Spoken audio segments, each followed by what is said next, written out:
제자들과 합숙 생활을 하실 때처럼은 아니었지만 그래도 수차례나 나타나시고 제자들을 찾아오셔서 자신의 부활을 보여주시고 부활의 신앙을 제자들에게 심어주셨습니다.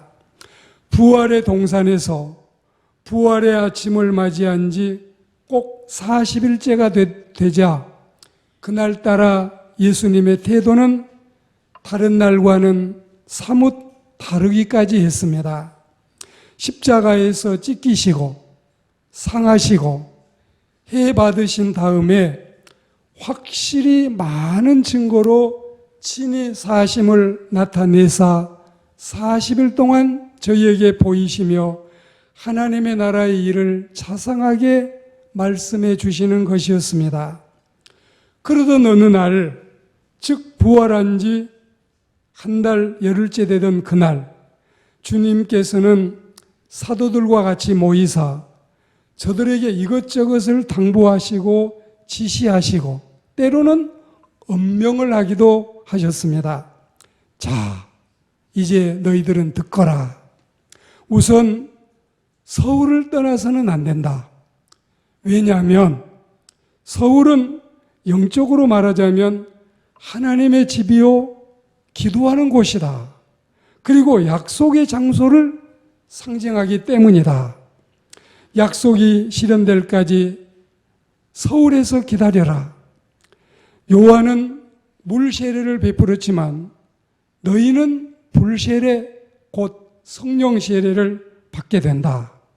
이렇게 말씀을 하시면서 다소의 말씀을 더하신 후에 말씀이 다 끝나자 제자들이 큰 눈을 뜨고 환히 보고 있는데 구름을 타시고 쑥쑥쑥 하늘로 승천을 하시는 것입니다. 이런 예수님의 말씀을 듣고 이와 같은 승천의 광경을 목도한 예수님의 제자들은 어떻게 했을까요? 시인의 모처의 비밀한 곳, 저도 이 모처의 그 비밀하고 은밀한 장소에서 기도하던 사람들을 연상하며 우리도 함께 기도하는 시간을 가졌었는데 그 모처의 은밀한 곳에 사람들이 모여서 바글바글 기도하고 있습니다. 하루가 가고 이틀이 가고 사흘이 가고 닷새가 가고 일주일이 가고 아흘해를 지나서 열흘째로 접어드는 날이었습니다. 기도에는 이제 막바지에 접어들었는데 바로 그날이었습니다. 실은 그날이 유대인으로서도 결코 소홀히 할 수 없는 중요한 명절이었는데 그날이 바로 오순절이었습니다. 이날은 제50일이라는 뜻으로 6월절의 제2튿날부터 시작을 해서 50일째 되는 이 구약시대에서부터서 77절이나 맥추절이라고 불리우는 큰 명절이 바로 그날이었습니다. 그런데 공교롭게도 바로 그날 성령님이 강림하신 것입니다. 예수님이 가시기 전에 시간 날 때마다 말씀하시기를 내가 감으로 인해서 몹시도 허망하겠지, 서운하겠지, 너희들은 거의 이제는 아마 마음에 비감과 절망까지 들어오겠지. 그러나 걱정하지 말아라. 내가 가는 것이 잠시는 너희에게 슬픔이 될지 모르지만 슬픔이 변하여 기쁨이 될 거다. 내가 가면 보혜사 성령님을 너희에게 보내주시겠다. 그러면서 계속 약속하시던 주님이 과연 승천하시고 열흘 동안 기도회에 매달렸더니 오순절날 성령님이 강림을 하신 것입니다. 할렐루야. 그리고 이 성령님이 강림을 하셔서 많은 사람들이 하나님의 은혜에 충만해지고 특별히 오늘은 이 방언의 은사가 가득해지고 하나님의 영광이 드러났는데 오늘 우리는 이 별안간 난데없이 하늘로부터 강렬하고 황급한 이 바람 같은 음성이 들려오고 그들이 모여있는 온 집안에 놀라운 상황이 전개되게 되었습니다. 정말 찬란하고 황홀하고 그리고 영적으로 가관이 아닌 이런 너무너무 신기한 현장을 제자들은 겪게 된 것입니다. 불의 혀같이 갈라지는 것이 저희에게 보여서 사람들 각자에게 임하여 있더니 성령께서 그들에게 말하게 하심을 따라서 다른 방언으로 말하기를 시작한 것입니다. 우리가 이 방언이라고 하면 국어사전을 찾아보면 그냥 이 지방말, 그냥 여러분 쉽게 우리가 이 방언 그 말은 경상도 말도 방언이고 전라도 말도 방언이고 충청도 말도 방언이고 강원도 말도 방언이에요. 방언은 그냥 하자면 지방말인데 성경에 나와 있는 방언은 사뭇 다르고 영적인 의미가 있습니다. 성경에는 두 가지 방언이 있는데 첫째는 천상 방언이 있고 둘째는 지상 방언이 있어요. 지상 방언을 먼저 말씀을 드리자면 지상 방언은 이를테면 이런 거예요. 한 번도 공부한 일도 없고 습득한 일도 없고 배운 일도 없는데 하나님의 복음을 전파하기 위해서 전혀 영어를 하지 않던 사람이 술술술술 영어를 하게 되고 불어를 하지 않던 사람이 불어를 하게 되고 러시아 말 러자도 잘 모르는 사람이 러시아 말을 하게 되고 중국말을 하게 되는 겁니다. 그래서 하나님의 복음을 전함에 있어서 그 사람들이 이 제대로 자기 나라 말로 들을 수 있는 게 이 지상의 방언입니다. 천상 방언은 뭐냐? 지상에서 들어보지도 못했던 지상에서 30년, 50년 학교를 다녀도 전혀 배울 수 없는 하늘나라 말이 바로 천상 방언입니다. 우리가 이제 오늘 말씀 속에 보시면 경건한 유대인들의 총회가 있었는지 그들이 나가 살던 천하 각국으로부터 모여와서 서울에 머물러 있게 됐습니다. 원래 이 유대인들은 나라를 차지할 때도 조그만 나라였어요.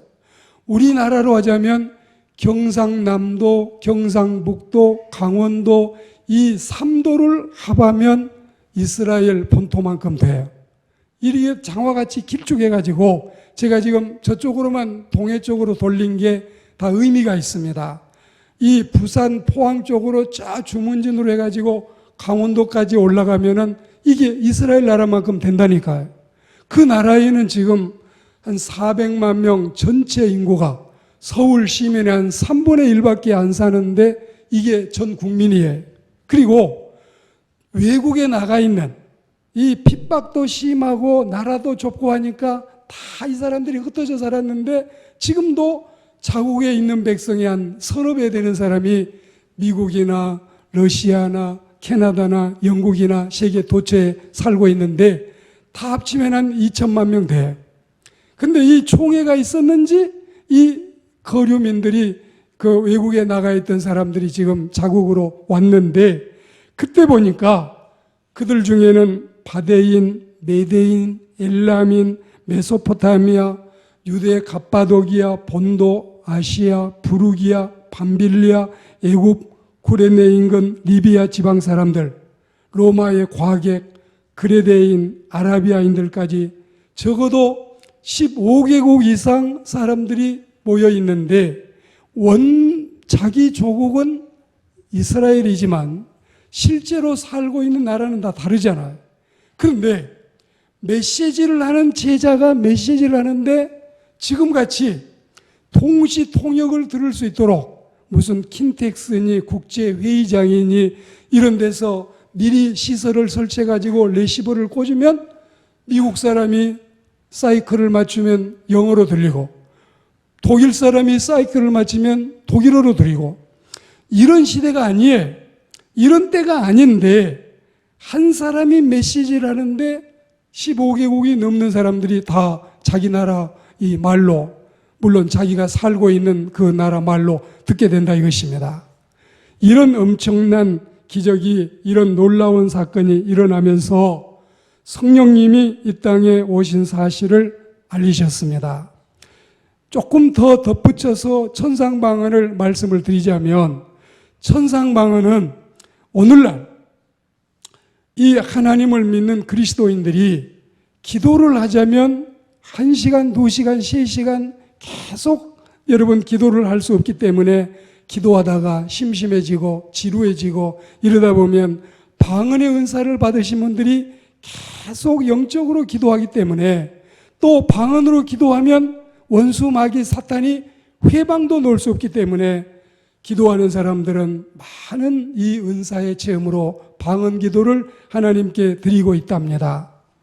제가 신학교 다닐 때 K 목사님과 K 목사님, 제가 이 이니셜만 사용하겠습니다.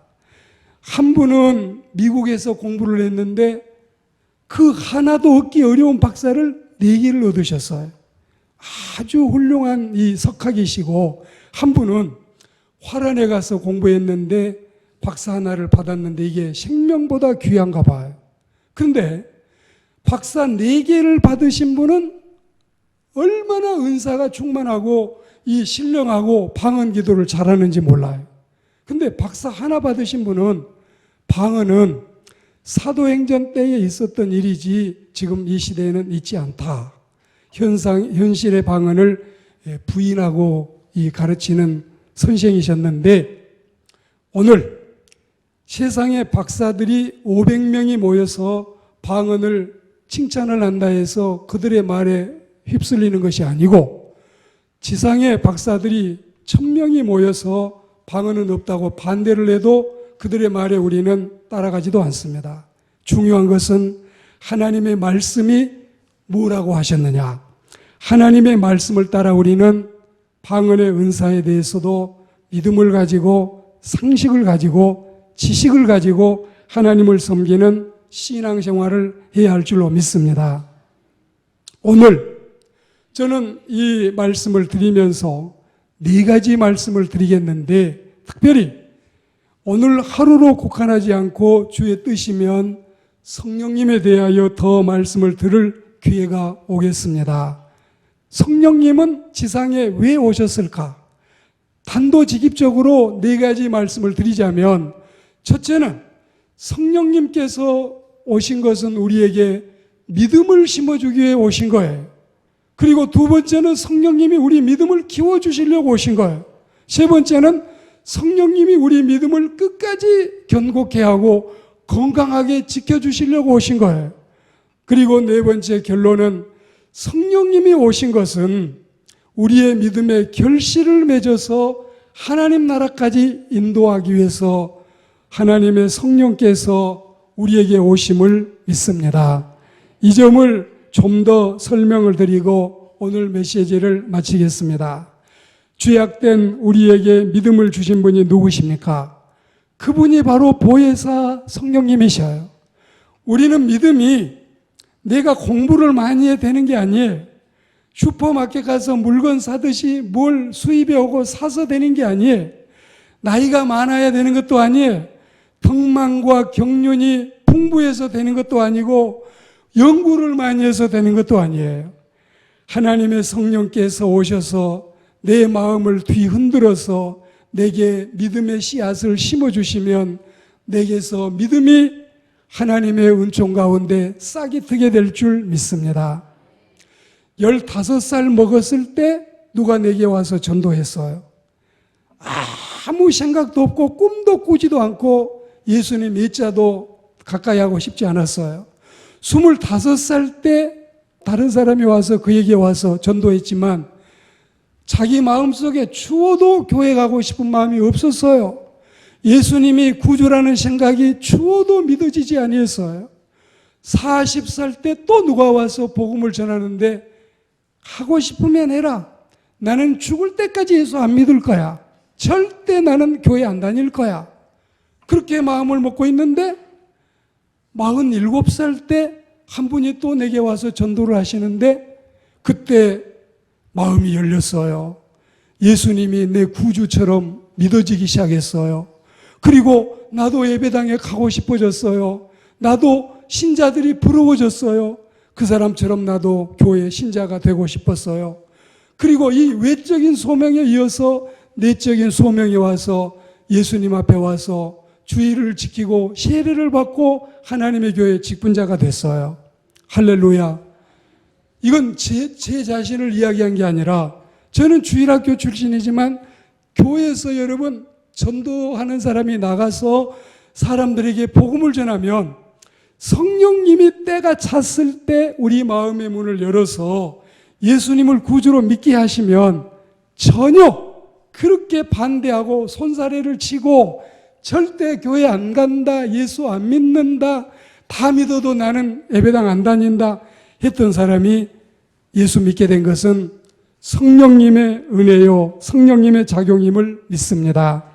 성령님은 우리 마음에 찾아오셔서 우리 마음을 감동시키시고 내가 죄인됨을 깨닫게 하시고 예수님을 구주로 믿게 하시고 우리를 하나님의 자녀로 인도하시는 거룩한 영이심을 믿습니다. 성령님이 오신 목적이 많고 성령님이 하시는 일이 여러 가지지만 가장 중요한 것 중에 하나, 정말 귀한 것 중에 하나가 우리에게 오셔서 믿음을 심어주시는 것이에요. 우리에게 믿음을 가슴속에 팍 잘 박힌 못처럼 심어주시면 한 번 예수님을 구주로 영접하고 주님의 제자가 되면은 절대 이 사람 주님 떠나지 않습니다. 떠나지 않아요. 우리 주님의 성령께서 이렇게 우리에게 신앙을 심어주시고 그리고 나서 그 믿음이 점점 자라나게 하십니다. 우리가 계속적으로 교회 생활하고 하나님의 말씀을 들으면 뭐가 자라날까요? 믿음이 자라나지요. 로마서 10장 17절 말씀에 보면 그러므로 믿음은 들음에서 나고 들음은 하나님의 말씀에서 말미암는다. 그리고 하나님의 말씀을 듣고 나서 그 믿음이 자라난 게 바로 성령님이 역사를 하실 때 자라나는 겁니다. 성령이 우리 안에 계셔서 감동하시고 내주하시고 조명하시고 깨닫게 하시고 가르치셔서 우리가 믿음의 사람이 되도록 이끌어 주시고 우리의 믿음을 키워주십니다. 할렐루야. 이게 여러분 자라나야 되는 거예요. 자라나야. 신앙심이 자라나는 것은 성령님이 계속 우리에게 조명을 하시기 때문이에요. 그리고 은혜를 주시기 때문이에요. 교회 다니다 보면 에라 때려치우자, 여기나 저기나 거의 똑같네, 오히려 더하네, 실망스러울 때도 많고 정말 예배당 다니다 보면 시험거리도 많아요. 그리고 여러 가지 교회 가고 싶지 않는 이런 여러분 마음에 갈등이 생길 때도 없지 않아 있을 겁니다. 그때마다 다시 나를 일으켜 주시는 분, 그때마다 내 믿음을 다시 붙잡아 주시는 분이 성령님이심을 믿습니다. 그래, 인간들은 그러할지라도 나는 하나님을 믿기 때문에 다시 교회 가자. 그러면서 믿음이 계속 자라나는 거예요.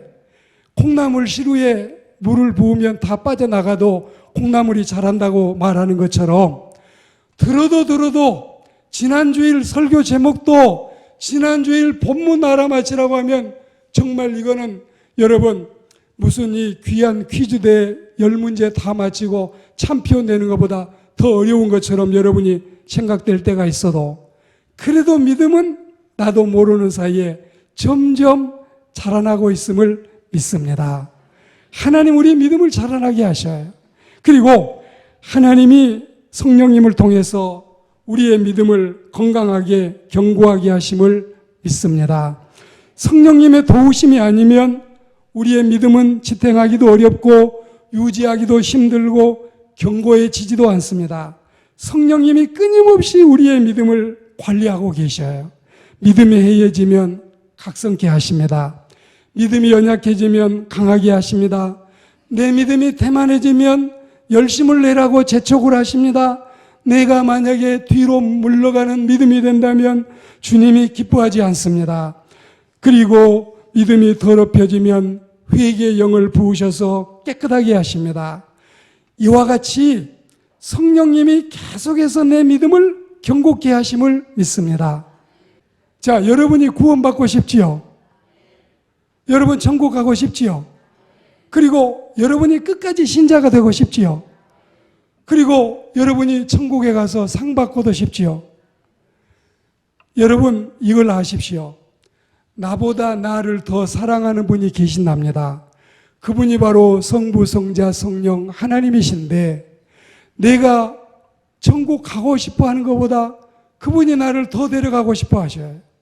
내가 끝까지 믿음 생활을 잘하고 싶은 마음도 있지만 하나님의 성령께서는 나를 끝까지 더 붙잡고 싶어 하셔요. 그리고 내가 다 실패해도 하나님 나라 가서 영원한 천국의 영생 복락을 누리고 하나님의 상급을 받고 주와 같이 영원히 살고 싶은 이 마음보다도 주님은 더 원하고 계신다는 사실을 안다면 신앙생활이 어렵지가 않습니다. 신앙생활이 기쁘고 유쾌하고 즐겁습니다. 우리가 이 칼빈주의의 5대 강령에 보면 궁극적 승리, 마침내는 승리하고 이긴다는 이 논리인데 하나님의 백성들은요, 성령님이 오셔서 믿음 주셨지요? 우리 믿음 키워주시지요? 그리고 우리 믿음을 견고하고 튼튼하게 세우시지요? 그러면 이 믿음이 결론은 어찌 되겠어요? 기승전결에 따라서 마지막에 우리 믿음은 주님 앞에 고백이 돼서 하나님의 나라에 이르게 되고 영원한 구원의 백성이 됨을 믿습니다. 이게 여러분 내 노력으로 되는 게 아니에요. 이게 내가 원하고 바래서 되는 게 아니라 내가 이것을 여러분 소원해서 되는 게 아니라 하나님의 은혜가 먼저 임해야 나도 기도하지만 나도 노력하지만 나도 주님을 의지하지만 철저히 전적으로 하나님의 성령의 역사임을 믿습니다. 하나님은 우리를 버리지 않아요. 성경에 보시면 영생을 주시기로 작정된 자는 다 믿더라. 이 말씀이면 됐지 뭐가 더 부족하겠어요? 이 말씀이면 돼요. 영생을 주시기로 작정된 자는 다 믿게 되어 있어요. 그리고 아버지께서 내게 주시는 자는 다 내게로 올 것이요 내가 결코 내어 쫓지 아니하리라. 이게 주님의 말씀인데 하나님이 예수님께 붙여준 백성들은 다 주님께로 오게 되어 있고 예수님은 그 사람들을 한 사람도 내어 쫓지 않고 다 당신의 백성으로 삼으심을 믿습니다. 우리 성령님은 이런 귀한 일을 위해서 오셨습니다. 나 혼자 신앙생활한다고 여러분이 고독하게 생각하지 마셔요. 우리 성령님이 영원토록 나와 함께 하시고 동행하심을 믿습니다. 할렐루야. 아무리 여러분이 다정하고 친밀하고 그리고 귀하게 그리고 인고 부부처럼 그리고 여러분 100년 희로하기를 다짐하고 살아도 남편은 나를 떠날 때 있어요. 아내도 나를 버릴 때가 있어요. 부모님도 나를 두고 가실 때 있어요. 자녀들도 언제까지나 나와 함께 하지 못해요. 그러나 우리 보혜사 성령님께서는 내가 이 지상에 머무르는 동안 이 인간 세상을 끝내고 내 인생 여정 끝내어 강 건너 천국 언덕에 이를 때까지 성령님은 함께 천국까지 가게 될 줄 믿습니다. 이분이 바로 성령님이신데 우리는 이런 은혜로운 성령님과 사는데 성령님 눈 좀 감아주세요. 성령님 잠깐만 좀 자리를 비워주세요. 성령님 나 좀 떠나주세요. 나 안 보이는데 좀 이따 오셔요. 여러분 우리가 이렇게 할 수는 없다 이것입니다. 우리에게 예수님을 믿는 믿음을 심어주신 성령님이 1차원에서 2차원으로 가면은 한 올 한 올, 한 뿌리 한 뿌리, 한 단계 한 단계 우리의 믿음을 쑥쑥 자라나게 하시고 3차원에 가면은 그 믿음이 변질되지 않도록 흔들리지 않도록 떨어지지 않도록 끝까지 우리를 지켜주시고 4차원에 가면은 이미 그때는 지상의 단계가 아니라 천상의 단계에 이르게 되는 것입니다. 우리 성령님께서는 끝까지 우리를 놓지 않고 우리를 하나님의 나라까지 인도하시는 분이 주님이십니다. 우리가 늘 찬송하는 바 나 항상 깨어서 늘 기도드리며 내 믿음 변치 않도록 날 도와주소서. 우리가 이 찬송을 부르기도 하지만 내 주의 손을 붙잡고 천국에 올라가겠네. 내가 주님의 손을 붙잡으면 왼손은 왼손을, 오른손은 오른손을 붙잡고 아무리 매달려 있어도 5분이나 7분도 못 가서 내 손은 피곤하고 손이 떨어지기도 할 것입니다. 그러나 내 주의 손에 붙잡혀 천국에 올라가겠네. 할렐루야. 이번에 성경 찬송을 개역 개정판을 내면서 다분히 상업적으로 한 일 때문에 저는 많이 이 마음이 상심했어요. 이 가입단체에 들어가 있는 사람에게 제가 여기 들어갔어야 되는데 저는 불러주지 않아서 못 들어갔는데 신신당부를 했어요. 찬송가 가운데서 내 주의 손을 붙잡고 천국에 올라가겠네. 이거는 손에 붙잡혀 천국에 올라가겠네. 이렇게 이 찬송을 바꾸어라. 우리가 내 주를 가까이 하려 함은 십자가 짐 같은 고생이나, 이번에 내 주를 가까이 하게 함은 십자가 짐 같은 고생이나. 이게 여러분, 하려 함은 하게 함은 무슨 차이입니까? 하게 함은 신본주의 입장에서, 하려 함은 인본주의 입장에서 여러분 해석할 수가 있어요. 내가 주님을 하려 한다고 하는 것은 인위적으로 신앙생활 한다는 의미가 있고, 내 주를 가까이 하게 하면 이건 하나님이 나를 주장하신다는 의미가 깊습니다. 천성에 올라가는 길도 우리가 뭘 잡고 가면은 이게 인본주의예요. 우리가 붙잡혀 신앙생활하면 이게 바로 신본주의임을 믿습니다. 이 차이가 여러분 얼마나 중요한지 몰라요. 그리고 찬송가는 어지간하면 대부분 다 그대로 했어야 되는데 이걸 전부 상업적으로 다시 바꾸게 만들려고 이걸 뒤집어 놔가지고 얼마나 우리가 찬송가 하는데 어려운지 몰라요. 아예 찬송가를 처음에 우리 이 개역 개정판 나오기 전에 500여 장은 이 똑같이 같이 나갔으면 더 좋아요.